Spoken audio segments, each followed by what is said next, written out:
His first one-day international 100 and what a state.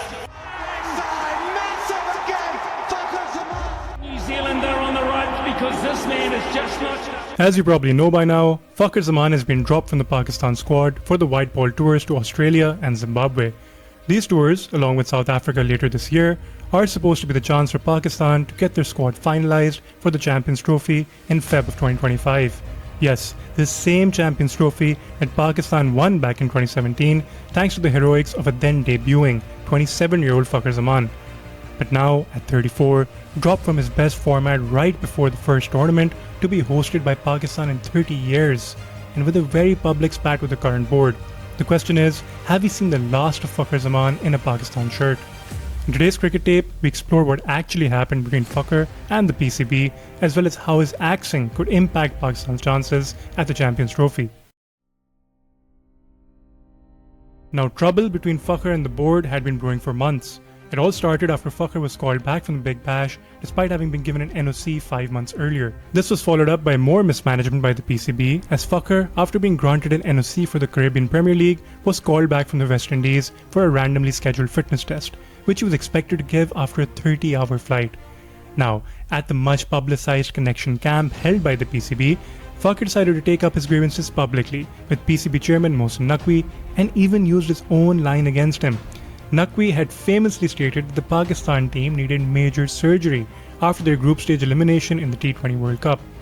Fakhar told the chairman he should first look to perform surgery on the people he's chosen to surround himself with, many of whom had nothing to do with cricket and had been brought in as Naqvi's entourage from one of his many other roles as caretaker chief minister, interior minister and media mogul. This news was revealed by Rashid Latif and Noman Niaz on their show and further validated by one of Naqvi's previous cabinet members and former chief selector Wahab Riaz during an interview with Salman Butt, where Wahab pointed out PCB's director of international cricket Usman Walla as the main culprit behind the NOC challenges faced by players including Fakhar and Osama Mir. Initially, the board didn't react to Fakhar's complaint and assured him of rectifying any such issue in the future. But then, Fakhar would put up his infamous tweet in support of Babar Azam when there was talk of him being dropped from the team. Naqvi and the board saw their opportunity and pounced, using the excuse of Fakhar speaking out publicly against selection matters, handing him a show-cause notice. And things would go from bad to worse, when not only would Fakhar be dropped for the tours of Australia and Zimbabwe, but the unthinkable would happen, with Pakistan's big game player finding himself without a central contract altogether. Saya Corporation has played a big role in transforming the current crop of players into superstars, especially on social media. They've also maintained a close link to the team, with their 3-star clients having shared the captaincy in the last few years. Saya represents over 15 players at the national side, and some argue that it has an outsized influence on team selection. In fact, even former chief selector Inzamam ul Haq was forced to resign from his position once his business links with Saya were brought to light. But even though the captaincy has switched hands between Saya's star clients, the new captain no longer has any say in team selection. Now, it's pretty well known that players don't usually manage their own social media accounts, and while, given Fakhar's close association with Babar and his relationship with board, he did most likely have control over the tweet, we can't say for sure. Could it be that Saya was using Fakhar as a proxy to voice their displeasure with the PCB move to remove Pakistan's star batsman and also Saya's star client? What we do know is that Fakhar ended up parting ways with Saya Corp just a few days later, which might hint at there being more than meets the eye here. Now, politics aside, there's also a major cricketing angle here.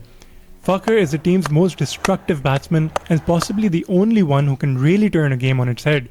Who can ever forget the 114 against India in the Champions Trophy final, where he would blast 12 fours and 4 sixes in just his 4th international innings? One-day international 100 and what a stage to get that in. He's also the first and only Pakistani double centurion and the only one in the current Pakistani team with a proven track record of going big. In fact, he has no less than 3 innings amongst the top 5 highest scores by Pakistani batsmen. And this includes his personal favourite, 193 of just 155 balls, an innings that featured 19 boundaries and 10 massive sixes against a full-strength South African bowling attack at the Wanderers back in 2021.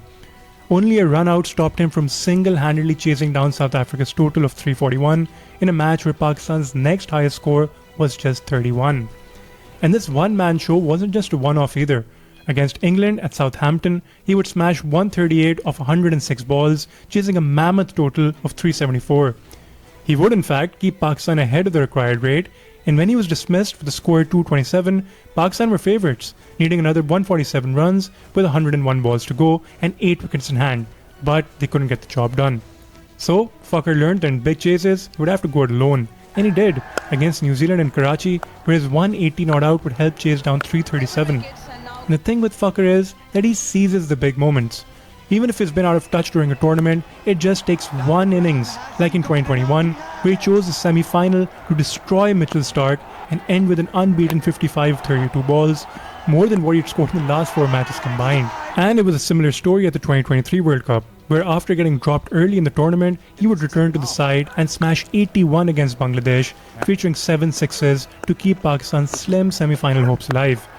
And he would follow this up with one of the great all-time World Cup knocks, when he helped Pakistan keep their World Cup hopes alive in a must-win game by chasing down New Zealand's mammoth 401 total on Duckworth-Lewis, blasting 11 sixes on his way to 126 not out in one of the greatest knocks in World Cup history. The real question is there anyone else who could have played those knocks? Is there anyone in the team that can single-handedly win you a match at the bat? Is there anyone on the side that can match Fakhar's 6-hitting ability, which, by the way, is another list where Fakhar finds himself with 2 entries in the top 5 for most sixes in an innings. And it's not like Fakhar has been resting on innings played 5 years ago. In fact, just last year, he hit 4 centuries, the most in his 8-year career. And even though he is one of those rare anomalies who averages higher away than at home, you take those numbers for a home tournament any day. And just have a look at Fakhar's numbers while chasing. Not only does he average 5 runs more, his strike rate is 9 runs higher. Babar and Rizwan, for comparison, both strike 5 runs slower while chasing, which should indicate just how important Fakhar is to the team, especially when chasing down a big total. And even though Fakhar is one half of Pakistan's most statistically successful opening pair, if the management wants to commit to Abdullah, Shafique and Saim Ayub instead, there's still value in keeping Fakhar in the side to offer firepower down the order. This is something he also offers in T20s, although he hasn't always carried over his explosiveness to that format. But if you saw Pakistan's recent series against Australia, you would have noticed a glaring problem with the batting lineup. There were too many anchors and too few batsmen that could really take the game on. Meanwhile, Fakhar at 4 averages 25 at a strike rate of 156, just the kind of explosiveness needed to up the ante. And similar to ODIs, he also plays better when chasing a total, averaging almost 5 runs more and striking 7 runs faster. To put it simply, if you're chasing a big target, you want Fakhar in your team. Now there's plenty of noise around how Fakhar shouldn't have spoken out about his employer and how he breached his contract. Parallels are being drawn to how star players like Kevin Peterson and Andrew Simons weren't spared by their boards back in the day for their lack of discipline. And if you ask us, that comparison is absolutely outrageous. Fakhar has time and again proved to be one of the most selfless players in the team. He's gone up and down in the order as and when required, and he has no history of disciplinary issues. The fact of the matter is that PCB organized a connection camp, they invited senior players to speak up, and when Fakhar did, they didn't like it.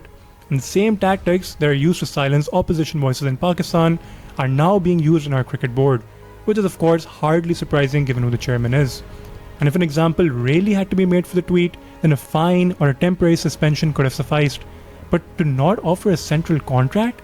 That reeks of overkill. Of course, Mohsin Naqvi has claimed that the bigger issue is Fakhar's lack of fitness. And it's true that Fakhar couldn't pass a fitness test because he wasn't able to complete a 2-kilometer run within the required time. But it's also been reported that there were other players who were unable to pass the same test, including Noman Ali, and yet they received a central contract. That being said, there does seem to be some light at the end of the tunnel. It's been reported that Usman Wala, who was responsible for much of the NOC fiasco, is set to be replaced from his post at the PCB, and with Fakhar's longtime coach at Lahore Qalandars, Aqib Javed, now in charge of the national team, it seems like a patch-up is around the corner. And one would hope so, because with the Champions Trophy just a few months away, Fakhar is exactly the kind of game changer that Pakistan need in their squad. But what do you think? Were the PCB right in their treatment of Fakhar? Can they still patch up with the Champions Trophy just a few months away? And can Fakhar repeat his heroics from 2017 to help Pakistan retain the crown? Let us know in the comments. And as always, we'll see you next time with more cricket tapes.